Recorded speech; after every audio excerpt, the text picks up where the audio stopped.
adding things all week, so hopefully we'll get through most of it. But we'll continue on with our thoughts on the afterlife. And if you recall from this chart here, this is what we've been talking about. And today we're going to be talking about the Talmud, some of the thoughts from the Talmud, a piece on Maimonides, which I think is quite interesting because Maimonides critiques the Jewish views of the afterlife as he sees them at the end of the 12th century. And it's fascinating. And if you recall, during week one, I mentioned the Simcha Raphael book, Thoughts on the Afterlife in Judaism. He covers this very, very well. And then we'll just finish up with some modern thoughts, just a few.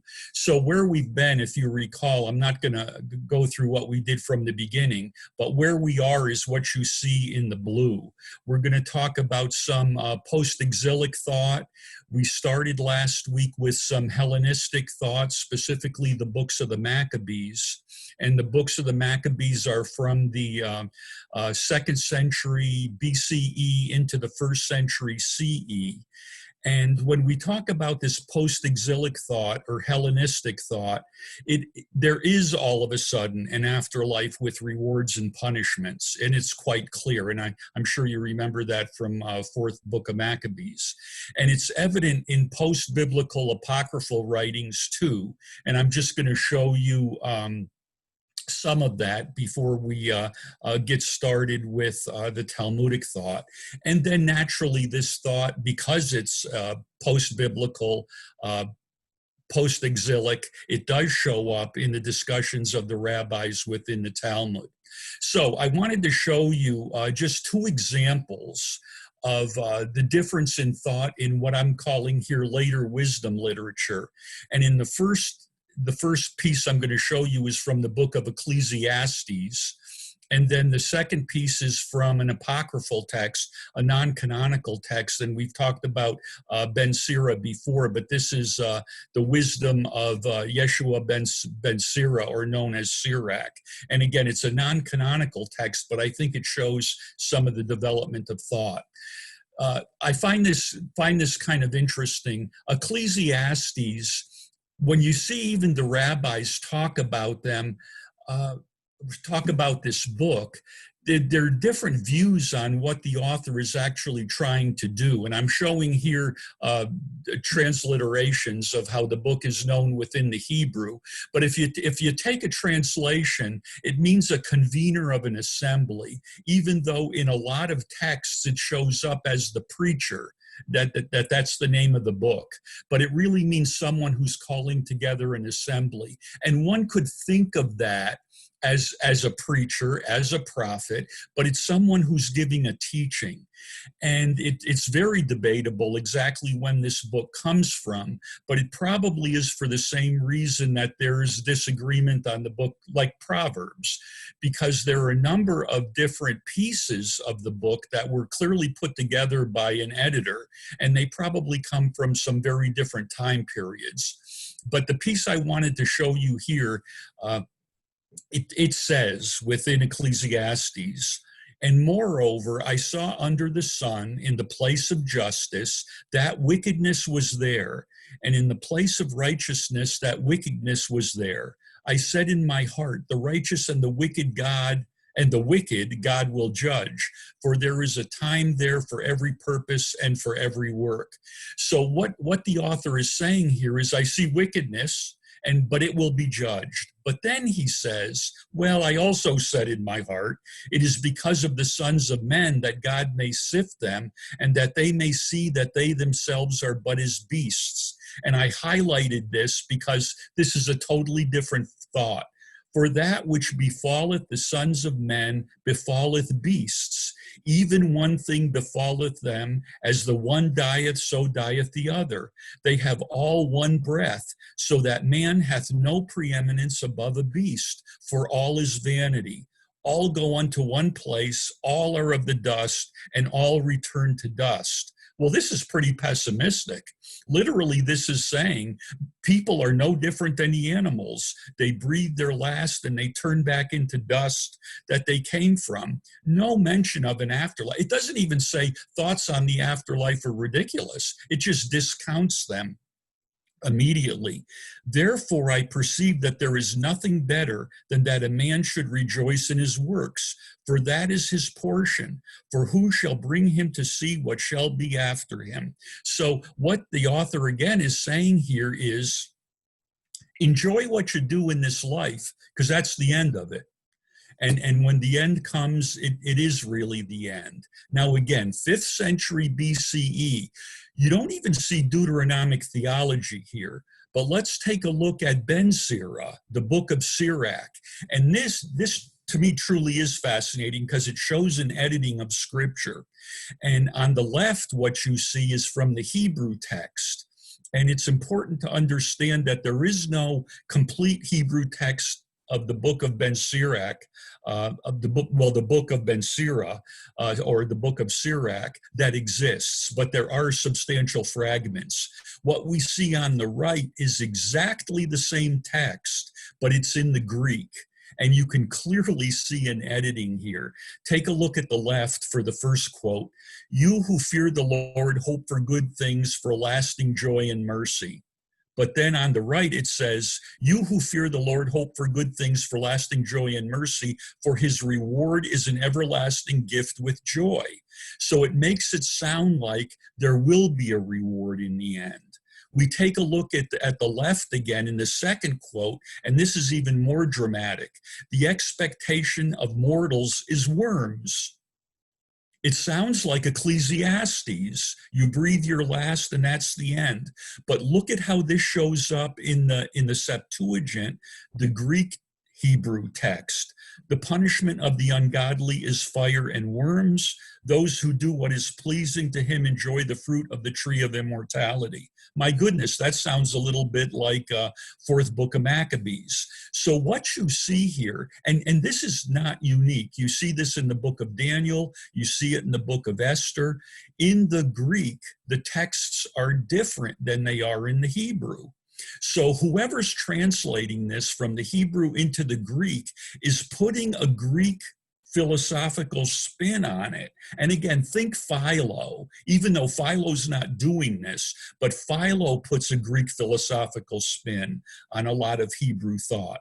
So you're seeing here a development of thought. And again, I think it's quite clear. So now we're going to go on to rewards and punishments in the Talmud. What is the Olam Haba, the life of the world to come? All of a sudden now, and remember, the Babylonian Talmud isn't completed until late 6th century CE. So we're talking about hundreds of years later, but we're talking about the discussions and the debates of the rabbis that certainly go back in time hundreds of years. But we do see all of a sudden within the Talmud a place of reward. The place of spiritual reward for the righteous is often referred to in Hebrew as Gan Eden, the Garden of Eden. This is not the same place mentioned in the book of Genesis. It's not an Adam and Eve Garden of Eden. It is a place of spiritual perfection. And we'll see this a little bit more with Maimonides. Ultimately, though, the living can no more understand the nature of this place than the blind can understand color. And then we have a place of punishment. The name given to the place of punishment after death in the rabbinic literature is Gehinnom. And we mentioned this before.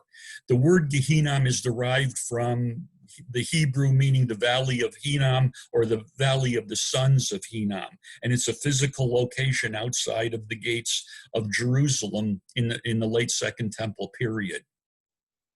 In fact, I want to talk about this Gehinnom because somebody asked the question, I think it was last week, or may have even been the first week, about Jesus using the term Gehenna. And it's the same idea, and I'm going to show you a quote there also. But I have this belief that within the Hebrew scripture, now the scripture, and the Christian scripture, when Gehenna or Gehinnom is mentioned, it means that physical location outside the gates of Jerusalem. It doesn't mean anything philosophical, but let's take a look at it. After the Babylonian exile, Gehenna was a garbage dump in a deep, narrow valley outside the wall of Jerusalem where fires were kept burning to consume the refuse. It is also the location where bodies of executed criminals or individuals denied a proper burial, such as and animals, would be dumped. Sulfur was also added to keep the fires burning. Well, one could say this is a great metaphor for a hell, but it's a garbage dump.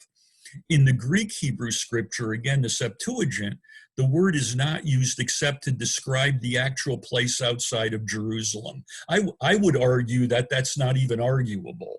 It does mean the physical location. A lot of things occurred in history, in Jewish history, in that area. And I think it's important to look at that to see why that would be considered a place of abomination that you would use as a metaphor for punishment.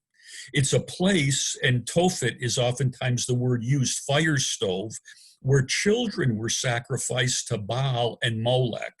And you can see this within the Hebrew scripture. This is considered, understandably, an abomination, but children are sacrificed to the god Molech.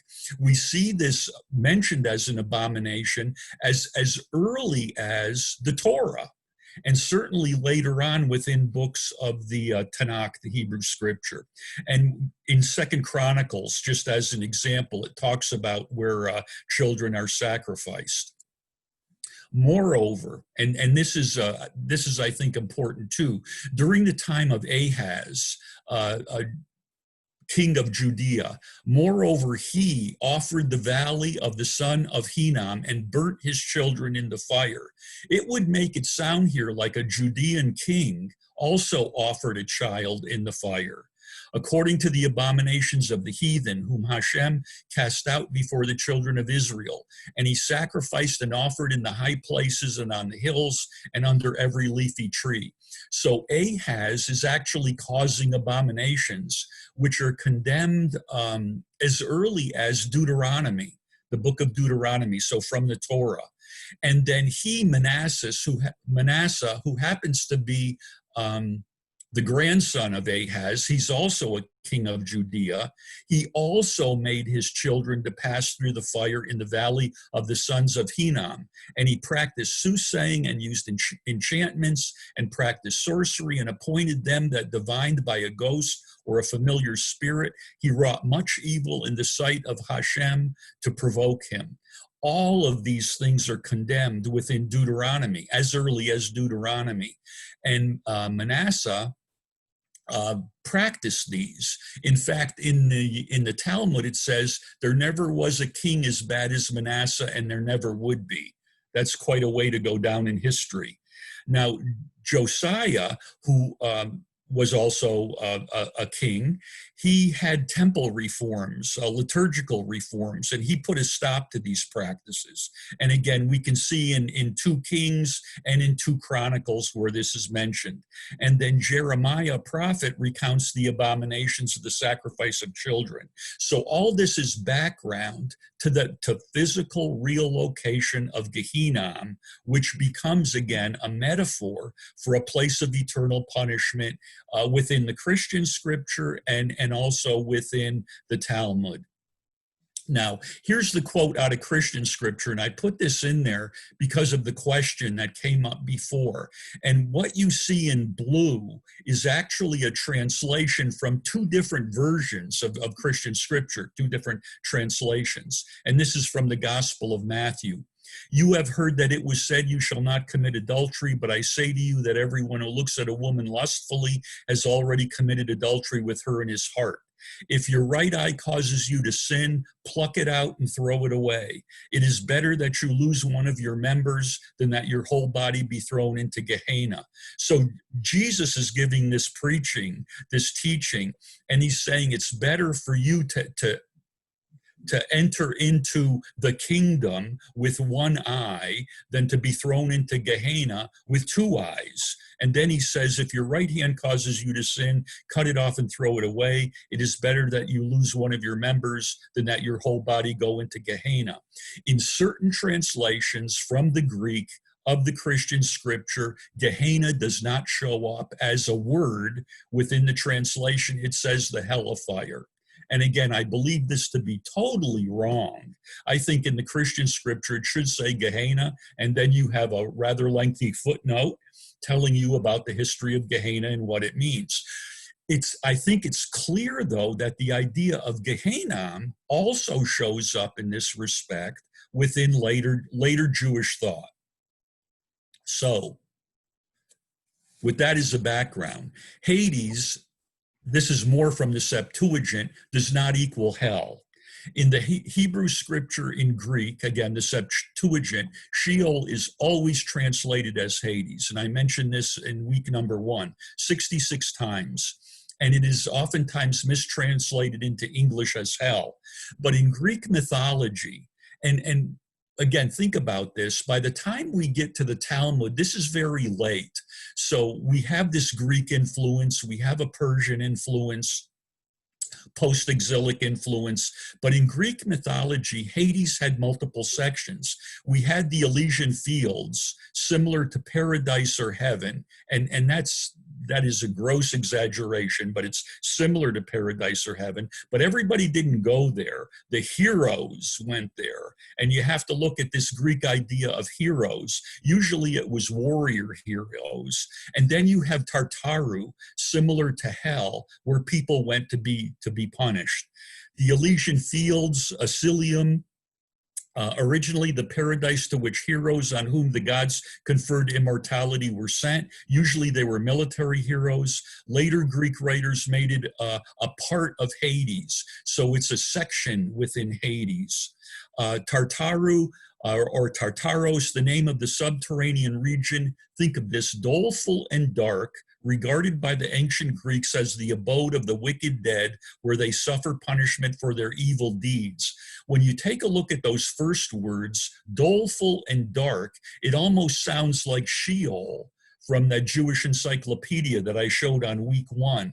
But now all of a sudden it's a place punishment.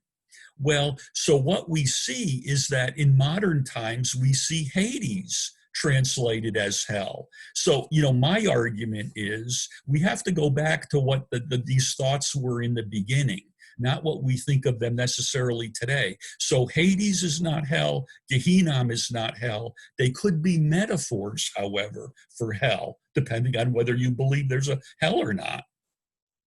Here's Gehenna from some ideas from the Talmud.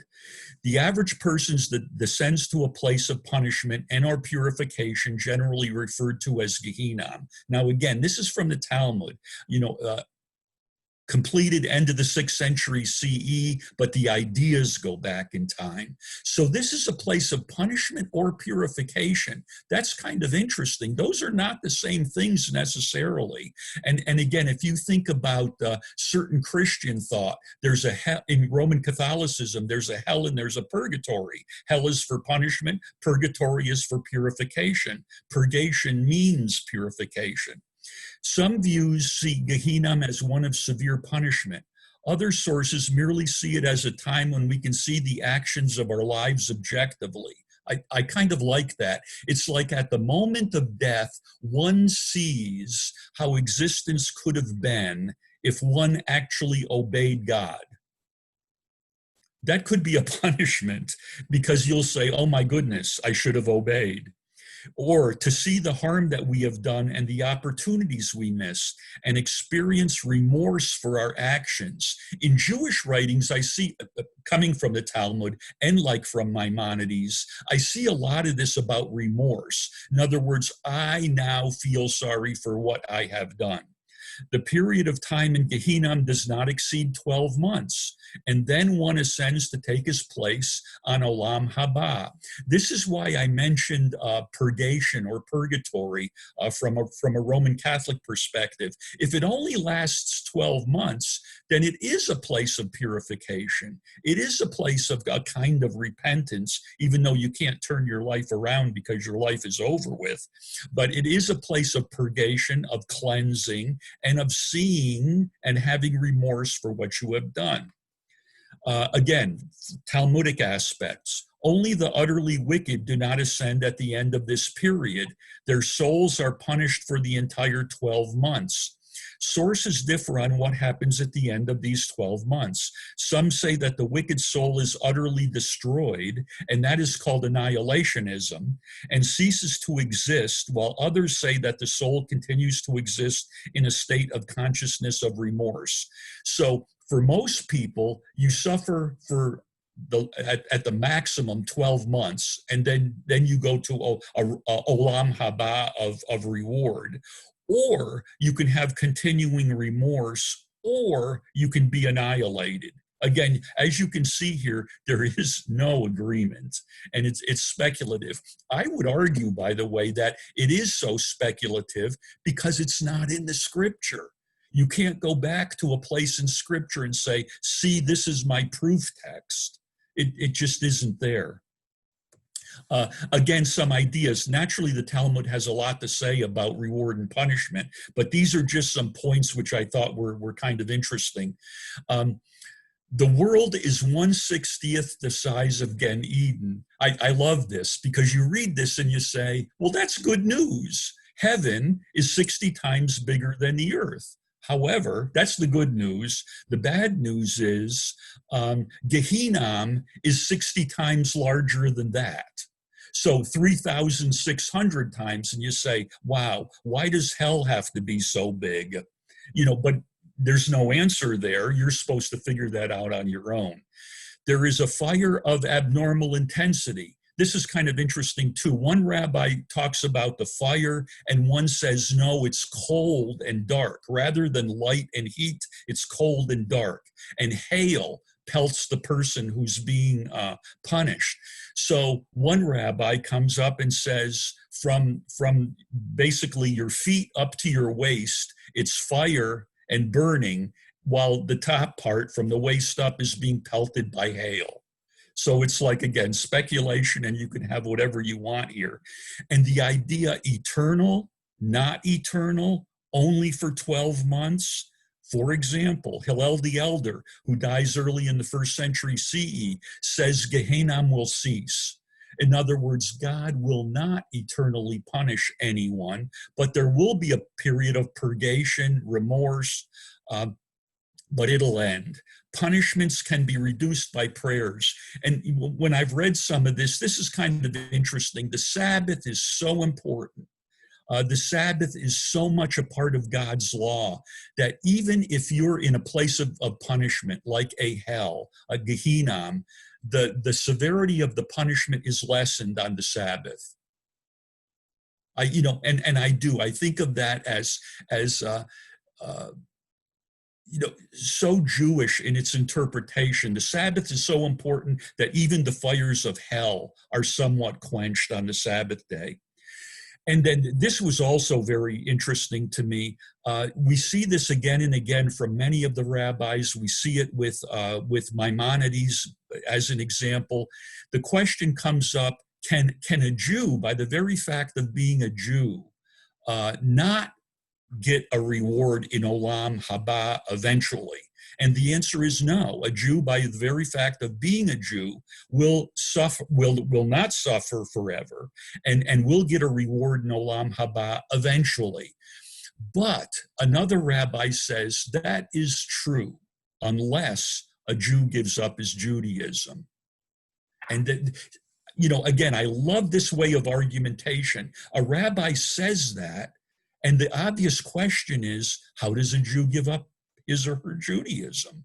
And then there's a discussion of that and a debate about that. But it's the total rejection of God. But it says that a Jew can be uncircumcised. And again, I think of this as metaphoric, but it's the idea within the Talmud that Abraham meets you at the gates, so to speak, and uncircumcises you. He has an angel helping him there. Wow. So, there's this mythical aspect of giving up your Judaism. Then within the Kabbalah, Kabbalistic wisdom, specifically in the Zohar, it's much more mystical, much more spiritual, I would say. Because again, an operation which uncircumcises one is very physical, even as a metaphor. But in the Zohar, it says a person carries his own Gehinnom along with him in this life, which is kind of interesting. And what does that mean? We see the rabbis, for hundreds and hundreds and hundreds of years talk about the reward of a mitzvot is performing the mitzvot. The reward of a good deed is doing the good deed. Virtue is its own reward. Well, also, not obeying the law is its own punishment, because you know what you're supposed to be doing, but you don't do it. Again, if you're looking for specific answers, the Talmud, again, should show you that speculation is rampant here. So let's go to Maimonides. And I put on here as a subtitle, an assessment. And this isn't an assessment of Maimonides, it's Maimonides' assessment of what he sees as Jewish understanding of an afterlife. So Maimonides, 12th century, early into the 13th century, he writes his 13 Principles of Faith in his introduction to a commentary on a piece of the Talmud, and it's called the 13 Principles. And I always have to mention, I've always been intrigued by the 13 Principles. I once went to a lecture on Maimonides by Menachem Kellner, and if you Google Menachem Kellner, it says that he's the foremost living expert on Maimonides, and his presentation, he came from New Jersey, but now lives in Israel. And he literally he used to come to the United States every year on kind of a lecture tour. I haven't kept up with him in a while, but I went to one of his lectures years ago. And in the 13 Principles, the reason I mentioned Menachem Kellner is he said that most Jews look at the 13 Principles, because Maimonides says, unless you believe these 13 things, you're not a real Jew. And I'm not Jewish, but I've oftentimes looked at this as you shouldn't tell a Jew what he has to believe to be a Jew or not. So a lot of people, Menachem Kellner says, don't read Maimonides. And part of it is because of the 13 Principles. But in his 13 Principles, number 11 and 13, and that's what I'm showing here, have to do with ideas on the afterlife. He talks about reward and punishment. And the great reward is the life of the world to come, so Olam Haba. And the punishment is the cutting off of the soul. That's interesting, because this cutting off of an individual shows up within the Torah. And it's debated what that means. Does it mean if you're alive being put to death? Does it mean being excommunicated, kind of like a Spinoza, excluded from the community? What does it really mean? Or does it mean punishment in an afterlife? God knows the sinner and the fulfiller in order to mete out reward to one and punishment to the other. So there is a reward and or a punishment to this life, and it comes later. Resurrection is number 13. Even if he did all of the sins in the Torah due to desire of the emotions, and from his physical aspects conquering him, he will be punished for his sins, but he still has a share in the world to come and is among the sinners of Israel. Again, I'm giving you just, a brief one sentence on rewards and punishments and resurrection, but Maimonides does write extensively on these. But what he's saying in number 13 is there will be a resurrection from the dead, and however, ultimately, again, the Jew will reach a position of reward in Olam Haba. We're going to take a look at these in a little bit more detail, however, because I think they're very important. What Maimonides does is he does what an Aristotelian philosopher would do in the Middle Ages. He said, this is what everybody thinks about this subject. Now I'm going to tell you what I think about this subject. And that whether it's Thomas Aquinas, Maimonides, this is the way it was done in the Middle Ages. Now, this is the piece on the afterlife that Maimonides critiques. And this is in his commentary on the Mishnah. on a piece of the Mishnah, and it's written about 1165. So it's pretty early in his writings. And he goes, I'm going to go through these 5 quickly because I want to make the point that he makes. The ultimate goal is Gan Eden. This is one of the Jewish views he's saying, again, in the 12th century. A place in which one eats and drinks without physical effort and without toil, and where there are houses of precious stones, luxurious silk beds, and rivers flowing with oil and wine. The ultimate evil is Gehenna, a place of burning fire where bodies are burned and human beings suffer various types of agonies. What one should see here is that the rewards and punishments are physical. And also, when he talks about rewards, this idea of luxurious silk beds, whenever I see that, that is one of the ways that the Quran talks about a reward. Everyone's wearing silk. I personally don't care for silk. Not that that matters, but this is supposed to be a symbol of reward. I wouldn't necessarily buy into it. I don't want to sleep on silk. Wool is fine with me. The ultimate good is the day of the Messiah. Interesting. All people will be kings. The Messiah will live eternally, and earth will bring forth ready woven garments and ready baked bread. Ultimate evil will be the failure of an individual to exist and to take part in these days. Okay, this is different now, even though there are physical pleasures, but it's in the days of the Messiah. It's a messianic kingdom, and it makes it sound like it's here on earth. And the ultimate evil will be a failure of an individual to exist. Well, that's the annihilationism, and it's the idea that you will not partake in this resurrected life on the earth within a messianic kingdom. Number 3, ultimate good is the resurrection when the dead will be returned to life, returning to family and friends, and continued participation in ongoing life activities forever. So it seems to be a continuation of life forever. But look at how we're getting away from this evil. The ultimate evil is not to be resurrected. Okay, so the obvious question is, then what happens to you? And there is no answer. And we're going to see this. The evil is not to participate in the goodness, not necessarily a punishment. Number 4, the ultimate good is realized by experiencing physical pleasure and the realization of worldly ambitions, such as fertility of the land and abundant possessions, many children, long life, bodily health, and peace and security, and the presence of a Jewish king and dominion over our enemies. Wow. Some see this as coming out of Isaiah, the idea of all people will be subject to God and to God's chosen people. And the ultimate evil is not to participate in this world. Again, no detail. It's just, this is the good thing. The evil is not participating in it. And then finally, number 5, the supreme reward is an integration of almost all of the above.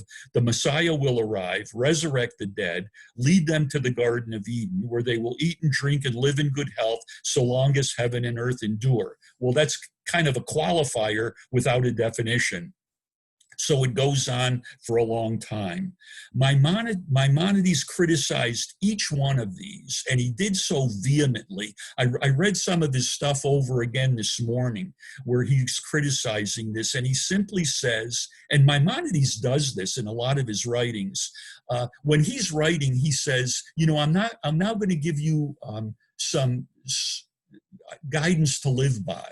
And if you're not a philosopher, you needn't read any further because you won't understand what I'm saying. Well, during the time of Maimonides, being a philosopher was like the highest of rational thought. And you can see this in Maimonides, the Aristotelian philosopher.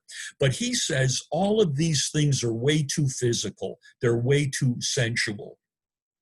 Just 2 pieces I want to mention about where he says, people come up to me and ask me about Olam Haba, and they ask questions like, and this is in his writings, when I'm resurrected from the dead, what will I be wearing? Will I be wearing what I was buried in, or will God give me new clothes? And Maimonides says, this is the deepest thought that you have.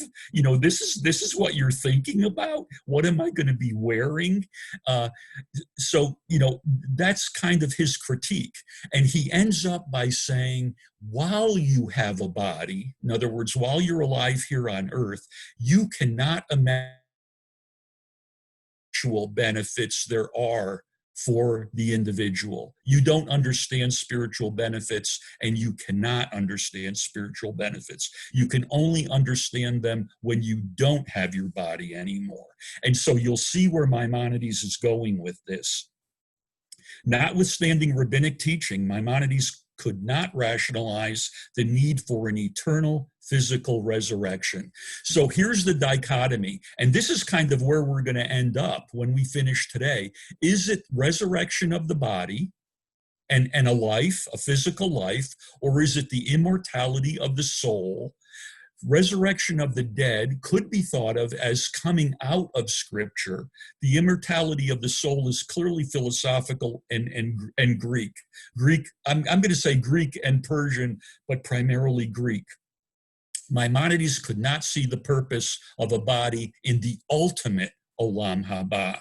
So what Maimonides comes up with, and this is to me is fascinating, but many, in fact, I would say most rabbis of his day did not agree with him. He actually saw a resurrection of the body to enjoy the Messianic kingdom. Being a good Jewish philosopher, a Jewish scripture scholar, a commenter on the Torah, he couldn't do away with resurrection. But as an Aristotelian philosopher, he wanted it to be the soul and the essence of a person. So he said the Jewish people will have a resurrection of the body to enjoy a messianic kingdom. They will be free to involve themselves in Torah and its wisdom without anyone to oppress or disturb them, and thus be found worthy of life in the world to come. So the Messianic kingdom here is not the ultimate Olam Haba. It is like an interim, a temporal Olam Haba. So you come back and get your body back and enjoy a good life. And in this life, it's the way it was supposed to be. This resurrected life will be a spiritual life with no bodily functions. And I may have mentioned this before. Well, I know I mentioned it 2 years ago at your synagogue where we talked about Maimonides. When I first read this from Maimonides, he said, you won't have to worry about bodily functions. In fact, two of the biggest wastes of time you won't have to worry about at all, eating and sleeping. And I figured, oh no, I like both of those things. So Olam Haba is like, but to Maimonides, it was nonstop study. You are trying to understand God. You are trying to know God. Then after this messianic kingdom, then there will be a final judgment, the life of the immortal soul without need for a body. So this is incredible. I mean, but this is the dichotomy that he lived with. He wanted there to be a disembodied soul, but he knew from his Judaism that the rabbis of his day were talking about a resurrected body and a messianic kingdom. So in a way, he tried to have it both ways. And I'm not going to criticize him for it because I think the dichotomy exists to this very day. And in, again, Jewish Views of the Afterlife and I'm looking at the book here, Simcha Raphael, he talks about Maimonides and this dichotomy very, very well. And in simple enough language, he tries to interpret some of the tough parts. So here we are in the continuing conversation.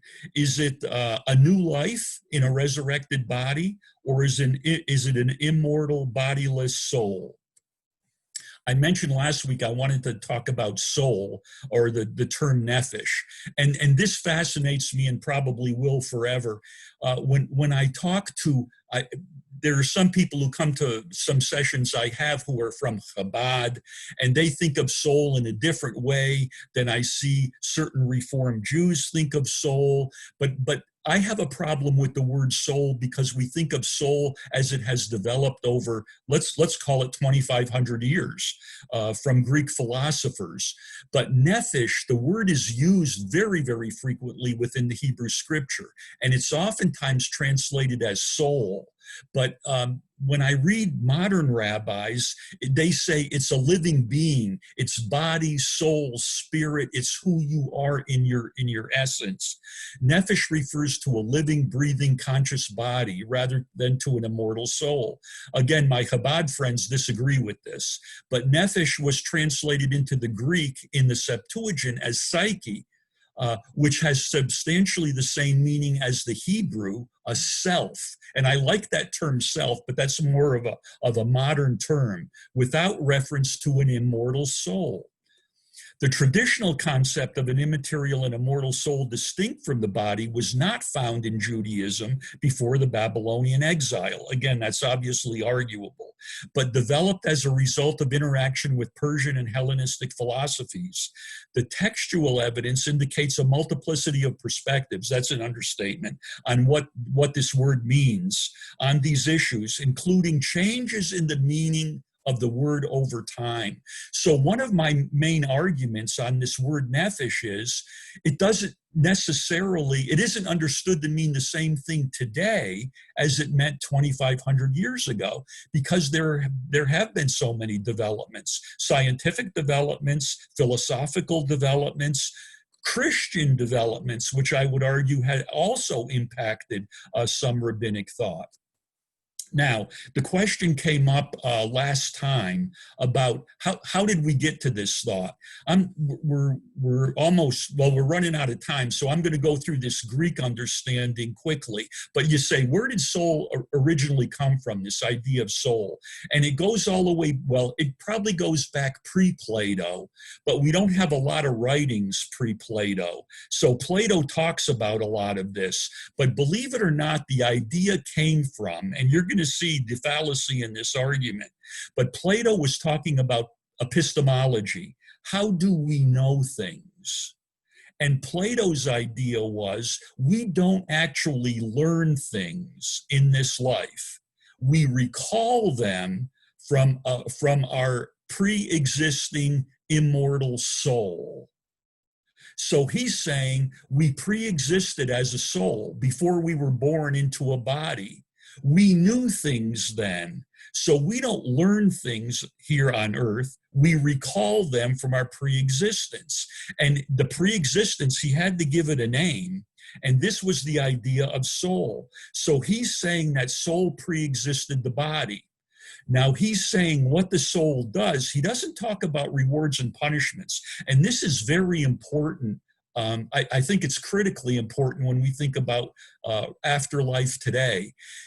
There was no moral or ethical life of the soul. Again, it was epistemological. The soul is what rationally thinks, and so it knows things. So you recall things from your pre-existence, and you come back again and again and again after death until you reach this, so it's a transmigration of souls. Think of it almost like a reincarnation. There are some subtle differences until your rationality is perfected. Believe it or not, Maimonides is going to come up with a term, intellectual self-advancement, where you get to know more and more and more about God. So this is Plato's thought.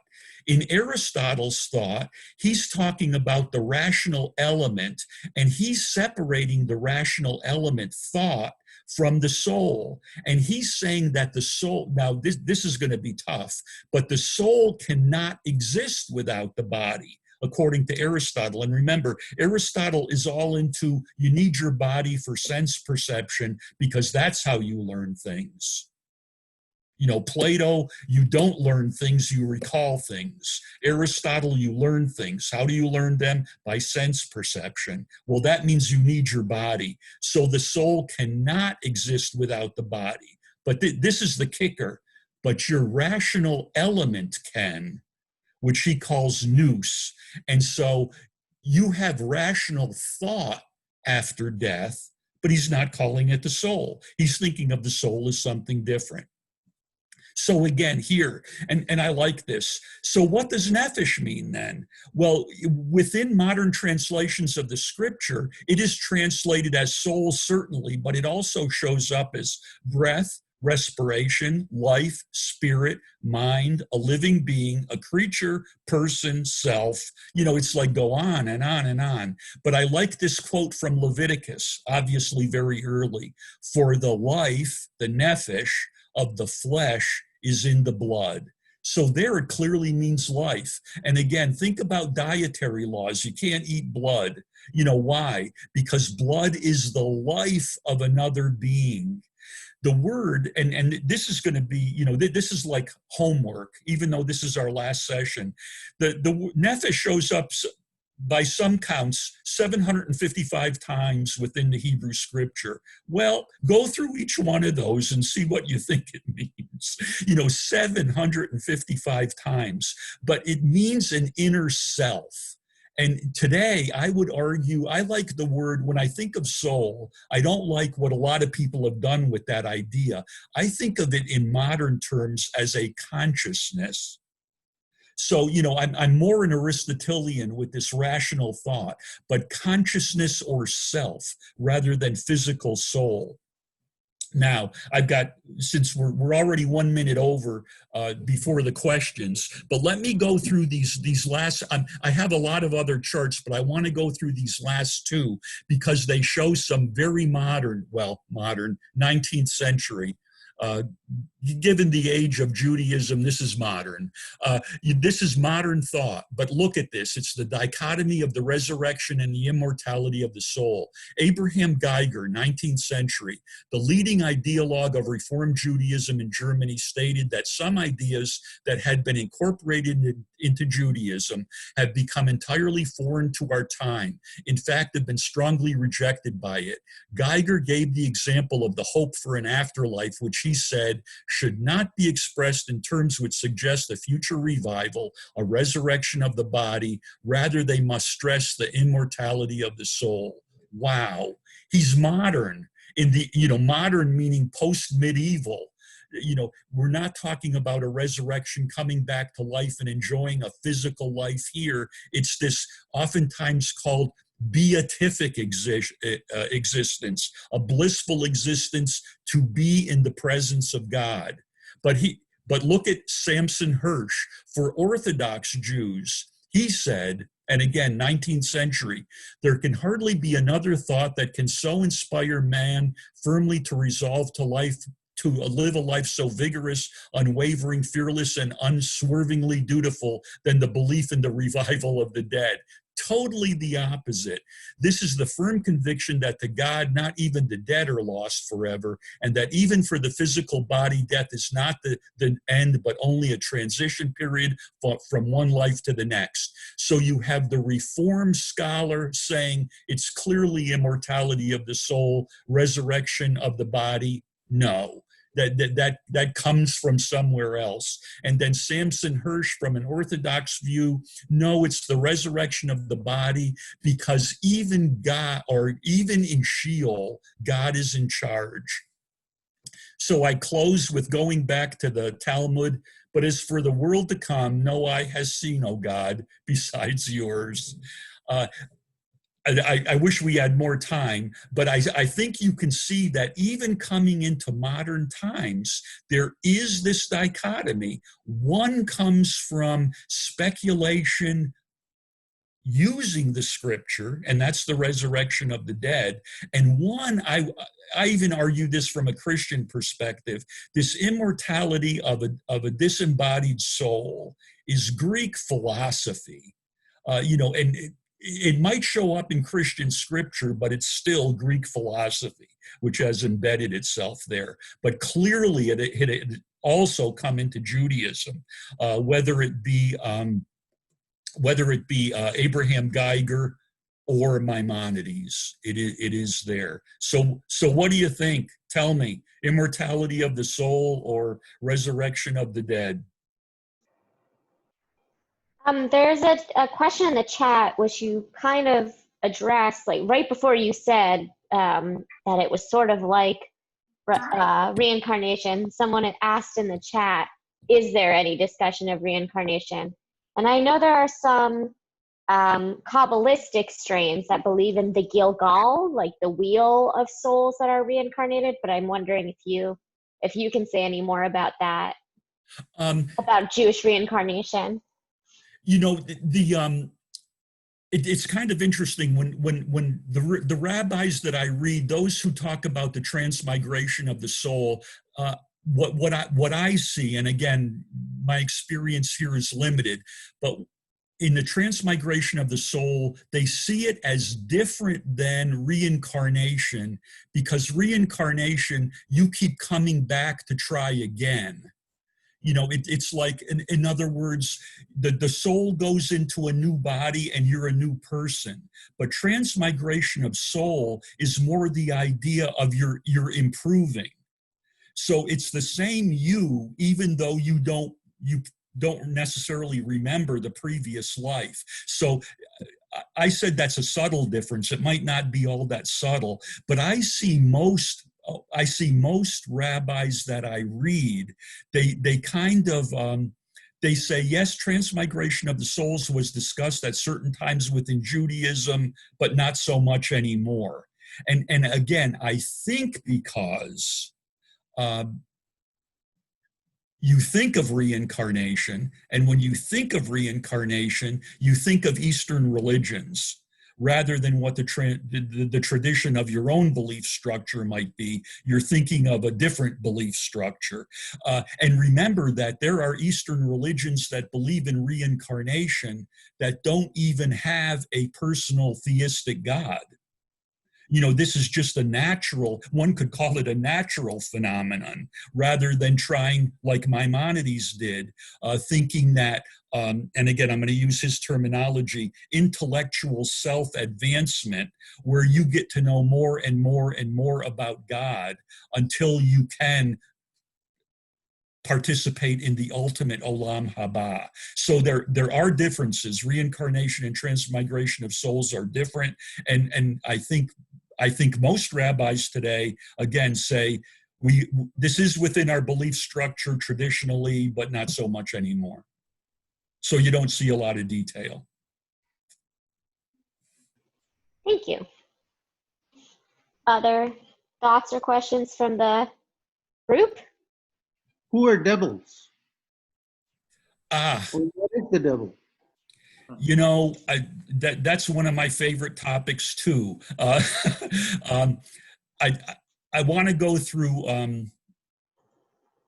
I love the development of Jewish thought. I really do, because you know it has changed so much because Judaism has been around for so long. I read, this was within the last few years, where do devils come from? If you take a look at, and I'm going to give you two examples, the word Baal. Baal was a Canaanite god. So there was always this danger that the freed Hebrew slaves, the Israelites, coming into Canaan and taking it over, would fall for this Canaanite god. And we see this within the scripture that some did. Over time, all of a sudden, we see the word change to Baalim, a plural. So it's like, well, Baal is a Canaanite god, but all of a sudden now the word morphed into false gods. And then if we go even further, because there aren't, you know, by the very definition, because false gods don't exist, it's not that they're gods who aren't good or there are gods who are fakes. No, they don't exist at all. So Baalim takes on the meaning of demons. That's one point. So it's a development of thought. But my favorite one comes from Numbers, and that's where Satan is mentioned twice within the Torah, and both, well, I mean within the Tanakh. One time in Numbers and one time in Job. And in both it's Numbers chapter 16, I believe. And in both instances, Satan works for God. Satan is one of God's, I don't want to say followers, but he's called the adversary. He actually works for God. And there is a false prophet who is in number 16, who is going to curse the Israelites. And there is Satan who blocks his path. He is actually keeping the Jewish people from being cursed. He is working for God. In Job, it's probably even more definitive when God is going to have his, and I'm going to call it a council meeting. He says, "Where is Satan?" Well, Satan's been walking around upon the earth, is what, this is how the book of Job starts out. So God is talking to Satan, and he says, "Have you seen how much God loves me?" And Satan says, "Job doesn't love you. He appears to love you because you've given him house and flocks and children." And eventually God and Satan get into this conversation where God says to Satan, "You can do anything you want to Job except kill him, and I'll show you, I'll prove to you that he loves me." So very shortly, it's probably longer than you cared for, but Baalim starts out as a false god and ends up to be demons. But you can see the transition. False gods become demons. If you're worshiping a false god, you're worshiping an adversary of God, whether or not that individual entity exists. And Satan, which also turns out over time to be a demon or a devil, or no, he works for God. He's the adversary. He's the stumbling block on the road to God. What's the devil's advocate? I think devil's advocate is almost a modern perfect example of what Satan started out to be. So where does the devil come from? A development of early thought, very early thought. Judaism has a pretty rich demonology.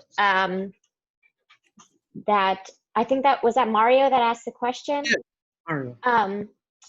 I would recommend the podcast Throwing Shade. I'm going to put it in the chat so you see how it's spelled. Sheyd. So shadim that's the Hebrew word for demons as like a whole class. And then within that, there are many categories. So I actually had maybe kind of a related question to Mario's then, that I was thinking about, and this might be beyond the scope of this topic or what you know, but so there's the alphabet of Ben Sira, which is believed to be a parody or satire of the book of Sirach. And from that, we get the most cohesive Lilith midrash that we have. There are other mentions of Lilith, but that's the most detail we get in one place. In that midrash, it says when she flies up, she lands by the Sea of Reeds or the Red Sea, but throughout most of then Jewish demonology and stories of Gehenna and things like that, Lilith lives in Gehenna and she spawns her demon babies or Gehinnom, and it becomes part of the hell metaphor. Do you know how we got from the Red Sea up to Gehinnom? Or why is it just because Gehinnom is gross and scary that would be where demons live and spawn? Or well, see, I think and by the time you get to the Talmud, the Gehinnom is a metaphor for hell. I just tried to argue that in the beginning, that's not what the word meant at all. It was a physical location. But when you start, think about 4 Maccabees, and that's pretty early. That's 1st century CE. You already have an eternal punishment, but the word Gehinnom is not used, and there are no devils or demons that are actually persecuting the people. But I think when Satan becomes the devil, and Gehinnom becomes the home of the devil, then all of a sudden it's almost like, to me, a natural progression. If you're going to go to hell, there's someone torturing you there. All of a sudden you need individual entities. My own thought has always been, and I've gotten this I've actually gotten this from Hebrew scripture. I think when you take a look at the prophets speaking, you don't need a devil to lead people astray. People are perfectly capable of leading themselves astray. So I almost think of if you want to call it, the development of demons in a hell, trying to lead people astray, and they're the adversary of God. It's almost like looking for an excuse for evil among people, when it isn't necessary. I can't remember exactly the quote, but it's the quote of, evil is in people's hearts continuously, and it's a critique from the Hebrew scripture about people don't need anyone to lead them astray. Now, if I were going to argue against my own argument, I'd say, well, what about the serpent in the garden as an example? But that's kind of interesting, because when people look at that today in commentaries, you'll see nobody had to try to convince Adam and Eve to eat from that tree. They were more than capable of doing it on their own. And again, I'm not taking the story literally, fundamentally, but I'm saying you don't need the serpent talking to Eve. You don't need the devil leading people astray. I think that's, but again, I think of it as a natural development. If there's a hell, who's in charge of it? You see pagan religions where, in fact, hell itself, I wish I had the chart. Hell comes from Hel, and it's a Nordic word that came into English, but it was actually, it had a dual meaning. It was the person who was in charge of hell, and it was hell itself. So, there you go. If you have a place of punishment, there must be punishers. I agree with your comment about punishers. And in the Christian script, there's a passage that talks about Jesus driving the demons from a person into the swine, and they run off the cliff and die. Yep. So there's a rite of exorcism that exists in Christianity, and everybody remembers the movie The Exorcist. However, there's also a rite of exorcism in Judaism. So that would imply that there is some belief that there are these evil spirits that exist and that people can be possessed. Yeah.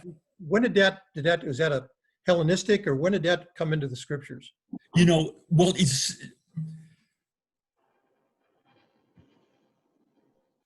in the Christian scripture, without a doubt. It comes from a Hellenistic perspective. And you mentioned the one about the Gadarene swine, but there's also the one, and I'm going to use this almost as an example of Eve also. Remember when Jesus is tempted for 40 days in the desert? Right. A modern interpretation would be that he's being tempted by his humanity. In other words, there's not a separate Satan who's saying, bow down before me and, turn these rocks into bread. It's Jesus' humanity that is tempting him.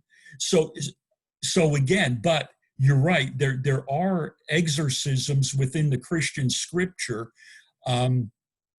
They are different, I would argue, than what we see in the Hebrew scripture. I'm trying to think of an exorcism in Hebrew scripture. Is there one? I don't think there is one. There is a Jewish exorcist. There are Jewish exorcisms, but I think, and I don't know exactly when they came about, but I think they're much later, more like early medieval times. And they tend to be more about Dybbuk than demons. So those are, in Judaism, those are separate things. Like a demon is a supernatural. I mean, I guess a Dybbuk is also supernatural, but a Dybbuk is a soul that gets trapped here, is a human soul that gets trapped here and clings. And so that can possess a person, or, a box. There's a famous Dybbuk box of like where it's trapped. And if you open it, then then it will possess your body, and then you have to have an exorcism. So that's different than the demons such as live in Gehinnom. Yes, yes. Yeah, I couldn't think of it, an exorcism offhand, even though, again, in doing some reading and preparing for these sessions, the idea of false prophets. And I was reading some rabbinic commentaries where, a false prophet, does a false prophet think up false prophecies on his own? Or is someone giving him false prophecies? Now, again, without stating it, the commentaries never said a false prophet was possessed, but one could certainly develop that idea from false prophets. But again, I couldn't think of an exorcism offhand. But yeah, in Christianity, and again, I come from a Christian background myself, but it bothers me that there's always a scapegoat here. It's like, I'm not really bad. It's the devil who's tempting me that's bad. Well, to me, that's kind of a cop-out. I don't like that at all. It's like, take responsibility. But you can see, by the time of the Christian scripture, there is more of a Hellenism, a Hellenistic focus than in Hebrew scripture. But the idea is, and this is one of the points I tried to make in our 3 sessions, Hebrew scripture, the canon of Hebrew scripture ends very early. It used to be thought around the 5th century BCE. Now we think maybe 2nd or 3rd century BCE. But the idea is it's over with by then as far as the canon of scripture. But Christian scripture is still 300 years away. We can see in post-biblical Jewish thought that these ideas of reward and punishment and demons, Gehinnom, they come into Jewish thought, but it's too late for them to be within Hebrew scripture because the canon's been closed. But it's not too late for them to show up within Christian scripture. So that's why I tried to make the argument last week that Christians took 4th book of Maccabees and ran with it.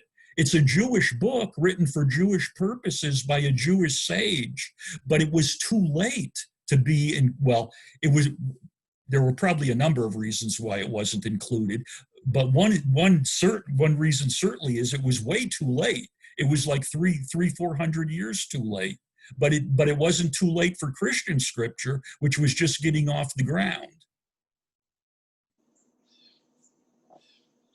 Is it included in all Christian scripture? I thought it was just the Orthodox. I know they have the biggest Bible. Yeah, the Roman Catholics have 1 and 2 Maccabees. Okay. And then the Orthodox, Eastern Orthodox, have 1, 2, and 4.